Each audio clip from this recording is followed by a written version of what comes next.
Subscribe YouTube channel official iNews dan nyalakan loncengnya.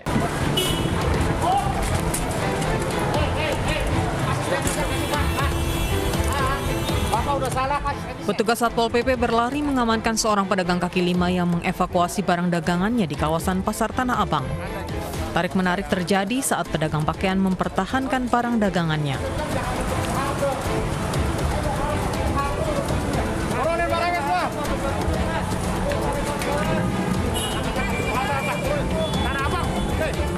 Para pedagang lain yang berjualan di trotoar hingga halte bus panik saat ada razia.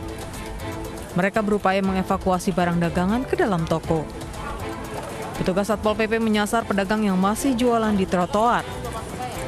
Memasuki pekan kedua Ramadan, banyak bermunculan pedagang kaki lima berjualan di trotoar dan halte bus.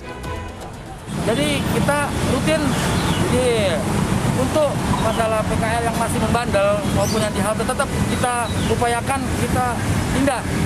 Apabila masih membandel juga mau kita tindak. Maupun apalagi di halte kan untuk pengguna penunggu kendaraan bus maupun mikrolet.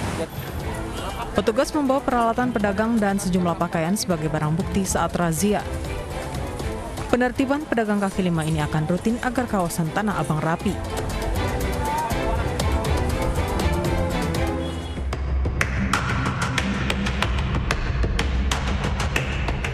Ketiga anak ini sedang asik bermain dengan ceria. Namun keadaan berubah saat seekor monyet menyerang seorang anak dari belakang. Sang anak sampai terjatuh dan terluka di bagian kepala. Monyet pun kabur setelah satu orang dewasa datang. Akibat kejadian ini, anak luka sobek di bagian kepala dan harus mendapatkan 22 jahitan. Tim Animal Rescue dan BKSDA DKI Jakarta pun dipanggil untuk menangkap monyet ini. Namun kelincahan monyet yang memanjat dan melompat rumah warga membuat petugas kesulitan.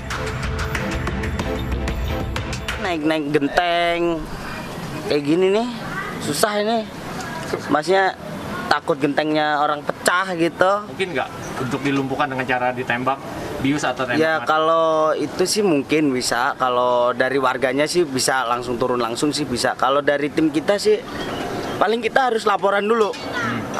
Ada undang-undangnya juga soalnya, kalau kita main tembak-tembak juga kita yang kena hukum. Itu kan ada cara. Menurut warga, monyet merupakan peliharaan tetangganya. Monyet sudah lepas sejak Senin lalu dan melukai sejumlah warga. Hingga kini petugas masih berupaya menangkap monyet agar warga tidak ada lagi yang terluka.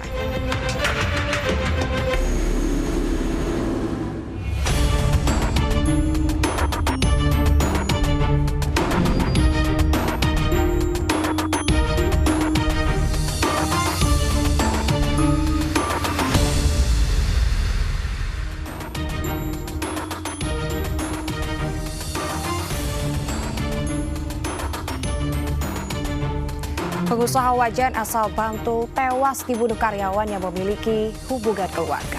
Ironisnya, sang istri pun tega menghilangkan nyawa suaminya. Pembunuhan telah direncanakan setelah hubungan cinta terlarang kedua pelaku diketahui korban. Pemirsa, selain kasus pembunuhan di Bantul, selama 1 jam ke depan, Realita juga akan menghadirkan berita-berita kriminal pilihan. Bersama saya, Salsabila Syairah.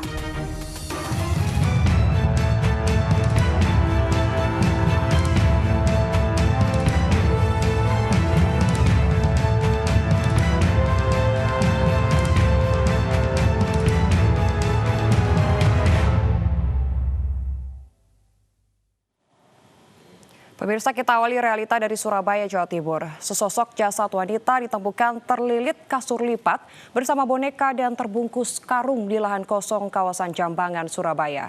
Korban pembunuhan yang identitasnya sudah diketahui ini juga dalam kondisi hamil.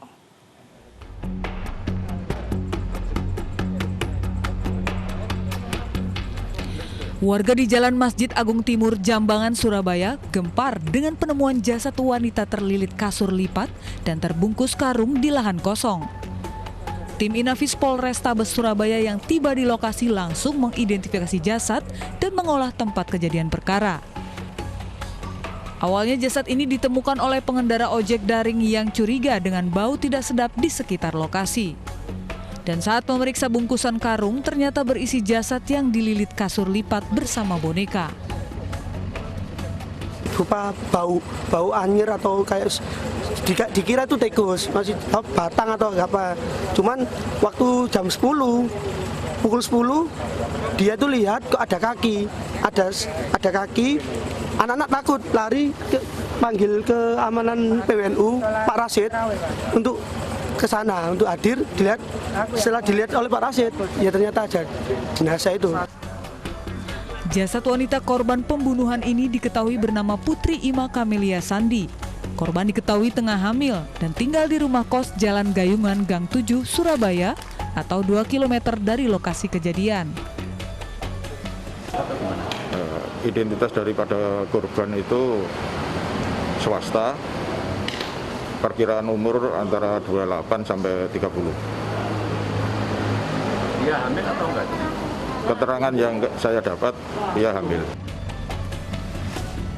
Setelah mengumpulkan barang bukti yang ada di sekitar lokasi, jasad korban kemudian dibawa ke Rumah Sakit Dr. Sutomo untuk diautopsi dan mengetahui penyebab pasti kematian. Polisi kini memburu terduga pelaku yang merupakan orang dekat korban.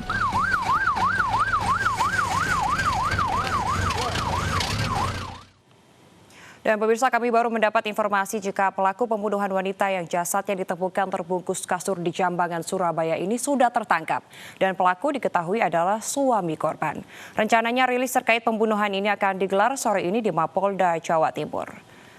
Dan pemirsa, kita ke informasi selanjutnya. Polisi menemukan fakta baru dari pembunuhan pengusaha wajan oleh mantan karyawannya di Bantul, Yogyakarta. Terungkap ada cinta segitiga antara korban dan pelaku dengan istri korban.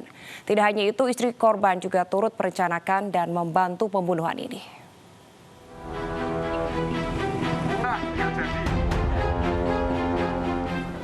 Polres Bantul mengungkap fakta adanya motif cinta segitiga pada kasus pembunuhan pengusaha wajan Budiantoro yang dibunuh mantan karyawannya sendiri, Nurholis. Dari hasil pengembangan, polisi juga menetapkan istri korban Kusrini Iswanti sebagai tersangka karena terlibat merencanakan dan turut membantu tersangka Nurholis menghabisi nyawa suaminya. Dalam rekonstruksi terungkap jika kedua tersangka menjalin hubungan terlarang dan berencana membunuh korban yang dianggap menghalangi hubungan mereka. Saat kejadian, Nurholis yang bersembunyi dalam rumah korban kemudian menganiaya korban menggunakan kawat. Sementara Kusrini turut membantu membekap mulut korban hingga akhirnya tewas. Keduanya kemudian memindahkan jasad ke mobil hingga akhirnya dibuang di saluran air di kawasan Sedayu, Bantul. Sebelumnya dalam komunikasi lewat HP, mereka sudah ada persiapan untuk melakukan eksekusi dengan menyiapkan beberapa kontribusi. Jadi pembunuhan bukan dalam mobil tapi di tempat tidur sewaktu sedang pembunuhan dilakukan di rumah korban.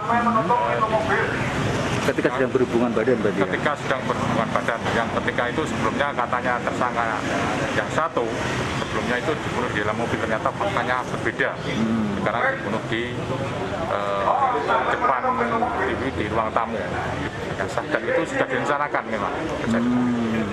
Motifnya apa kemudian? Sementara yang dapat kami tarik kesimpulan adalah cinta segitiga. Cinta segitiga ya. Atas perbuatan sadisnya, kedua tersangka dijerat pasal pembunuhan berencana dengan ancaman maksimal hukuman mati. Sebelumnya, jasad pria yang diketahui bernama Budi Haryanto ditemukan dengan kondisi leher terjerat di dalam saluran air di sekitar Jembatan Selo, Desa Argodadi, Sedayu, Bantul. Selain bekas luka di leher, juga terdapat sejumlah luka gores di kepala, pelipis, dan memar di bagian dada korban. Jasad korban kemudian dievakuasi ke Rumah Sakit Bayangkara, Yogyakarta. Pembunuhan ini terungkap saat polisi menghentikan tersangka Nurholis yang mengendarai mobil tanpa nomor polisi di wilayah Kulon Progo. Saat diperiksa, tersangka mengaku sengaja mengganti nomor polisi untuk menghilangkan jejak aksinya dan meninggalkan mobil korban jauh dari Bantul.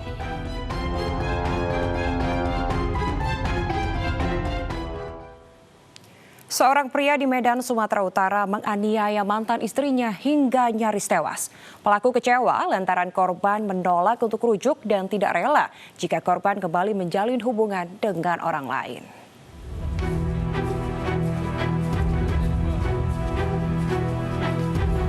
Edi Sianipar hanya bisa pasrah saat digelandang aparat Polsek Deli Tua, Kota Medan untuk mempertanggungjawabkan perbuatannya.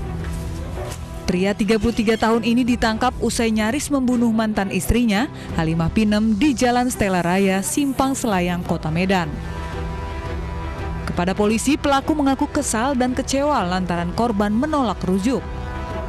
Keduanya diketahui berpisah lantaran pelaku sering mabuk-mabukan dan berlaku kasar hingga menganiaya istrinya. Saat kejadian, pelaku kembali mendatangi korban untuk mengajak rujuk lantaran dirinya mengaku masih mencintai korban. Namun ajakan ini tetap ditolak oleh korban. Pelaku yang kecewa dan emosi lalu membeli senjata tajam di swalayan yang tidak jauh dari rumah korban. Pelaku yang kembali menemui korban akhirnya terlibat pertengkaran. Korban yang berusaha kabur akhirnya dianiaya menggunakan senjata tajam hingga terluka dan ditolong warga. Pisah dengan istrinya pergi dari rumah kira-kira bulan yang lalu kan, baru didatangi mengajak istrinya pulang, ya istrinya tidak mau. Dengan ucapan tadi mungkin ya kita tidak bisa sama lagi mau minta pesta, sehingga si ini kecewa, emosi gitu. Korban saat ini masih dirawat intensif di Rumah Sakit Adam Malik Medan akibat sejumlah luka tikaman di tubuhnya. Sedangkan pelaku kini harus mendekam di sel tahanan Polsek Deli Tua.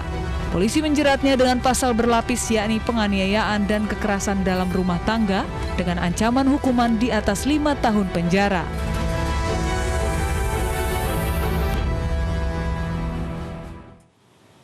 Sementara itu pemirsa, seorang suami di Makassar, Sulawesi Selatan tega menganiaya istrinya sendiri hingga terluka di wajah. Penganiayaan dilakukan jelang sahur karena sang istri tidak pulang ke rumah dan menginap di rumah tetangganya tanpa izin.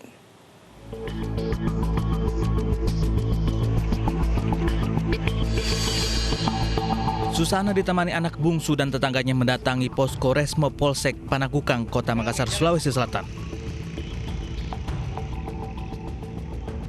Kedatangan Susana di kantor polisi untuk melaporkan tindak kekerasan yang dilakukan suami terhadap dirinya. Sang istri sudah tidak sabar lagi karena suaminya sudah sering melakukan tindak kekerasan dalam rumah tangga. Apalagi bila suaminya mabuk karena pengaruh minuman keras atau obat-obatan terlarang. Susana mengaku penganiayaan dipicu karena korban menginap di rumah tetangganya sesama pemulung tanpa izin sang suami. Kita nginap di rumah tetangga. Iya. Terus kenapa? Selain itu bu ada masalah lain? Tidak ada sih Pak, enggak Ji. Suami tak memang bagaimana orangnya? Selalu memang marah. Begitu Pak, begitu memang. Apalagi kalau tidak begini juga Pak. Minum. Tadi kemungkinan sudah minum bu ya? Atau apa? Kayak obat-obatan begitu juga. Jadi kita terus salahkan. Setelah menganiaya istrinya, pelaku kabur dan dalam pencarian polisi. Seorang bocah berusia 4 tahun di Sumeneb, Jawa Timur yang dikabarkan hilang selama 4 hari ditemukan sudah tak bernyawa. Selengkapnya di Realita.